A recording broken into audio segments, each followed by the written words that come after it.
Hey guys, welcome back. We're gonna move forward in Anne's story a little bit. So there's a little bit more where she kind of talks about this relationship with this Harry character, this boy that she's interested in, and she talks a little bit more about like school examinations and things like that. But I'm gonna kind of pick it up where her family really ends up in a situation where it's time to go into hiding. So I'm going to read 3 entries for you today, and they're really that moment from when their parents kind of decided it was go time until they actually got into the annex. There is a drawing in here that I'm going to show you, and then I'm planning on posting it also on the Google Classroom as well. So as you're listening to the second entry, which really gets into describing, some of you may need to visually see it. Some of you can hear it and kind of imagine it, but you can kind of go back and forth between the picture that I'm going to put in Google Classroom and me reading it if you need to be able to kind of envision how everything was all set up. I also have a map that if I get a chance to go into school and get for you guys, I'm going to bring home because I hadn't really talked to you guys about this. I've actually been to the Anne Frank house. I went a couple years ago, and I'll tell you kind of a funny story about that later. But I actually have some resources that we can use that will help you guys get kind of an idea of where they were and what it looked like there. So let's go ahead and get started. So it's Wednesday, July 8th, 1942.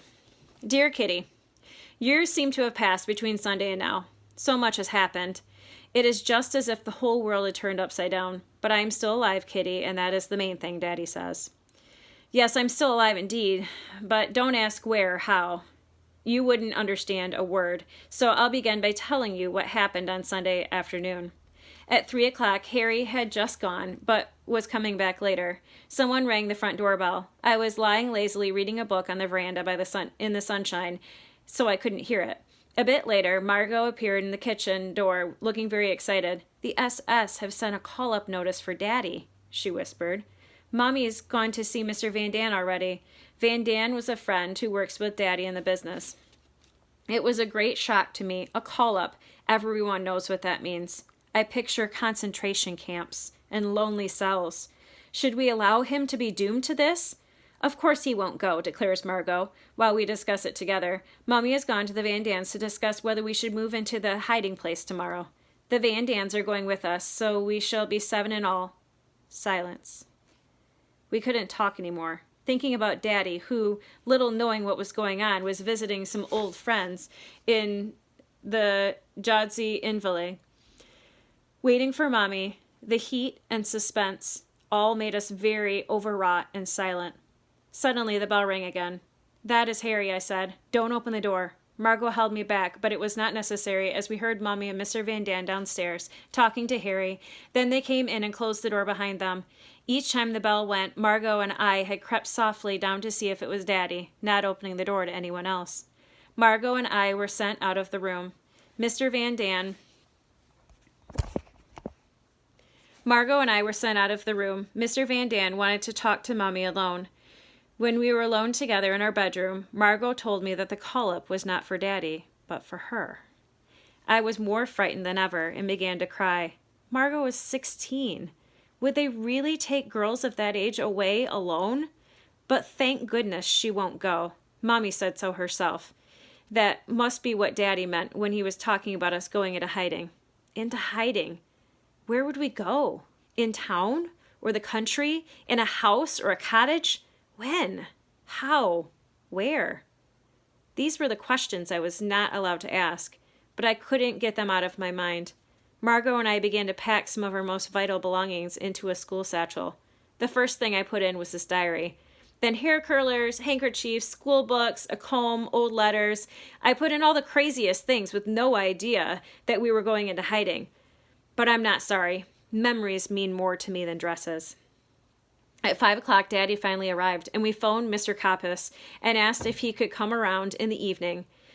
Van Daan went and fetched Miep. Miep has been in the business with Daddy since 1933 and has become a close friend. Likewise, her brand-new husband, Hank. Miep came and took some shoes, dresses, coats, underwear, and stockings away in her bag, promising to return in the evening. Then silence fell on the house. Not one of us felt like eating anything. It was still hot, and everything was very strange. We let our large upstairs room to a certain Mr. Gottsmith, a divorced man in his 30s, who appeared to have nothing to do on this particular evening. We simply could not get rid of him without being rude. He hung about until 10 o'clock. At 11 o'clock, Miep and Hank arrived. Once again, shoes, stockings, books, and underclothes disappeared into Miep's bag and Hank's deep pockets. And at 11:30, they disappeared too. I was dog-tired, and although I knew that it would be my last night in my own bed, I fell asleep immediately and wouldn't wake up until Mommy called me at 5:30 the next morning. Luckily, it was not so hot as Sunday. Warm rain fell steadily all day. We put on heaps of clothes as if we were going to the North Pole. The sole reason being to take clothes with us. No Jew in our situation would have dreamed of going out with a suitcase full of clothing. I had on 2 vests, 3 pairs of pants, a dress, on top of that, a skirt, jacket, summer coat, 2 pairs of stockings, laced-up shoes, woolly cap, scarf, and still more. I was nearly stifled before we started, but no one inquired about that. Margot filled her satchel with school books and fetched her bicycle and rode off behind Miep into the unknown, as far as I was concerned. You see, I still didn't know where our secret hiding place would be. At 7:30, our door closed behind us. Marjorie, my little cat, was the only creature to whom I said farewell. She would have a good home with the neighbors. This was all written in a letter addressed to Mr. Gottsmith. There was 1 pound of meat in the kitchen for the cat, breakfast things lying on the table, stripped beds, all giving the impression that we had left helter-skelter. But we didn't care about impressions. We only wanted to get away, only escape and arrive safely, nothing else. Continued tomorrow. Yours, Anne.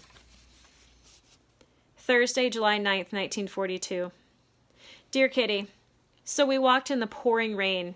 Daddy, Mommy, and I, each with a school satchel and shopping bags filled to the brim with all kinds of things thrown together anyhow. We got sympathetic looks from people on their way to work. You could see by their faces how sorry they were they couldn't offer us a lift. The gaudy star, yellow star, spoke for itself. Only when we were on the road did Mommy and Daddy begin to tell me bits and pieces of the plan. For months, as many of our goods and chattels and necessities of life as possible had been sent away, and they were sufficiently ready for us to have gone into hiding on our own accord on July 16th, which was about a week from right now when they're going into hiding.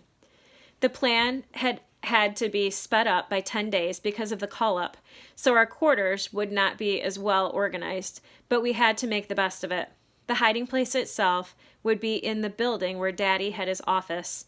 It would be hard for outsiders to understand, but I shall explain that later on. Daddy didn't have many people working for him. Mr. Crawler, Koppes, Miep, and Eli Van Dusen, a 23-year-old typist, all of whom knew of our arrival. Mr. Vossen, Eli's father, and 2 boys worked in the warehouse. They had not been told. So not everybody who worked there knew that they were there. So that was the real importance of them being quiet when they were in hiding. I will describe the building. There is a large warehouse on the ground floor, which is used as a store. The front door to the house is next to the warehouse door, and inside the front door is a second doorway, which leads to a staircase. There is another door at the top of the stairs with a frosted glass window on it, which has office written in black letters across it. This is the large main office, very big, very light, and very full. Eli, Miep, and Mr. Koppes work there in the daytime. A small, dark room containing the safe, a wardrobe, and a large cupboard lead into a small, somewhat dark second office. Mr. Crawler and Mr. Van Daan used to sit in there. Now it is only Mr. Crawler. One can reach Crawler's office from the passage, but only via a glass door which can be opened from the inside, but not easily from the outside. From Mr. Crawler's office, a long passage goes past the coal store, up 4 steps, and leads to the showroom of the whole building, the private office. Dark, dignified furniture, linoleum and carpets on the floor, radio, smart lamp, everything's first class. Next door, there is a roomy kitchen with a hot water faucet and a glass stove. Next door, the water closet, which is on the first floor. Which that's a bathroom. A wooden staircase leads from the downstairs passage to the next floor. There is a small landing at the top. There is a door at each end of the landing. The left one leads to the storeroom at the front of the house and to the attics. One of those really steep Dutch staircases runs from side to side on the other door opening onto the street. I think I have a picture of this for you guys because we actually went up one of those steep staircases to get into the main part of the Anne Frank house. And I think I took a picture either going up or coming down so you could see what that looked like. So I do have a slideshow that I'll be including with this. So if you want to see what some of that area looked like, you'll be able to see it. There is a steep staircase immediately opposite the entrance. On the left, a tiny passage brings you into a room which was to become the Frank family's bed-sitting room. Next door, a smaller room, a study and a bedroom for 2 young ladies of the family. On the right, a little room without windows containing the wash basin and a small water closet compartment, with another door leading to Margot and my room. But if you go up the next flight of stairs and open the door, you are simply amazed that there could be such big light in such an old house by the canal. There is a gas stove in this room, thanks to the fact that it was used as a laboratory, and a sink. This is now the kitchen for the Van Daan couple, besides being generally the living room, dining room, and scullery, which is where you would prepare food. A tiny little corridor room will become Peter Van Daan's apartment. Then, just as on the lower landing, there is a large attic. So there you are. I've introduced you to the whole of our beautiful secret annex. Yours, Anne. And so then here is what the picture looks like. I'll just go ahead and put that in front of the screen so you guys can kind of see it a little bit. I will make sure I post a picture of this so you guys kind of have a general idea of what it kind of looked like there. I'm going to read just one more. Friday, July 10th, 1942. Dear Kitty, I expect I have thoroughly bored you with my long-winded descriptions of our dwelling, but still I think that you should know where we've landed. But to continue my story, you see, I've not finished yet. When we arrived, Miep took us quickly upstairs and into the secret annex. She closed the door behind us and we were alone. Margot was already waiting for us, having come much faster on her bicycle. Our living room and all the other rooms were chock full of rubbish, indescribably so. All the cardboard boxes which had been sent to the office in previous months lay piled on the floor and on the beds. The little room was filled to the ceiling with bedclothes. We had to start clearing up immediately, if we wished to sleep in decent beds that night. Mommy and Margot were not in a fit state to take part. They were tired and lay down in their beds. They were miserable, and lots more besides. But the 2 clear-uppers of the family, Daddy and myself, wanted to start at once. The whole day long we unpacked boxes, filled cupboards, hammered and tidied until we were dead beat.